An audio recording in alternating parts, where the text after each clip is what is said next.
મિત્રો, હું છું એન્કર અમિતા પટેલ. આપ જોઈ રહ્યા છો મુંબઈ તરંગ ગુજરાત ન્યૂઝ. જોતા રહો ગુજરાતની તમામ અપડેટ સૌથી પહેલા મુંબઈ તરંગ ન્યૂઝ ચેનલ પર. ક્રાઇમ બ્રાન્ચને મળી મોટી સફળતા. બે અલગ અલગ ટીમોએ એક જ રાતમાં બે વિસ્તારોમાંથી કરોડોનું એમડી ડ્રગ્સ પકડી પાડ્યું. એક ટીમ દ્વારા જહાંગીરપુરા વિસ્તારમાંથી બે આરોપીઓને 1 કિલોના એમડી ડ્રગ્સ સાથે પકડી પાડ્યા, જેની આંતરરાષ્ટ્રીય લેવલે કિંમત ₹97,37,400 થાય છે. બંને આરોપીઓ કોસંબાથી એમડી ડ્રગ્સ લાવી સુરતમાં સપ્લાય કરવાના હતા. જોકે બંને આરોપીઓએ પોલીસને જોઈ બાઇક મૂકી શેરડીના ખેતરમાં ભાગી ગયા હતા.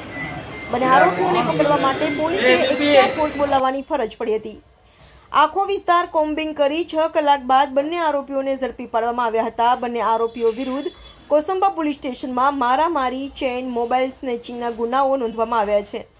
જેમાં ક્રાઇમ બ્રાન્ચની બીજી ટીમ દ્વારા સચિન વિસ્તારમાંથી 3 આરોપીઓને 554.82 ગ્રામના એમડી ડ્રગ્સ સાથે પકડી પાડ્યા, જેની આંતરરાષ્ટ્રીય લેવલે કિંમત ₹55,48,200 થાય છે.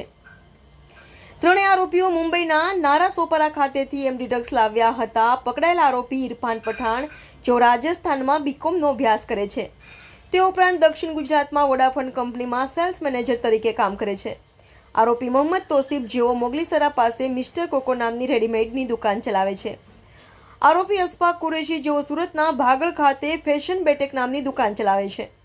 હાલ તમામ આરોપીઓ એમડી ડ્રગ્સ ક્યાંથી લાવ્યા હતા, કોની પાસેથી લાવ્યા હતા, સુરતમાં ક્યાં ક્યાં આપવાના હતા, સમગ્ર મામલે પોલીસે આરોપીઓ વિરુદ્ધ NDPS એક્ટ મુજબનો ગુનો નોંધી આગળની તપાસ હાથ ધરી.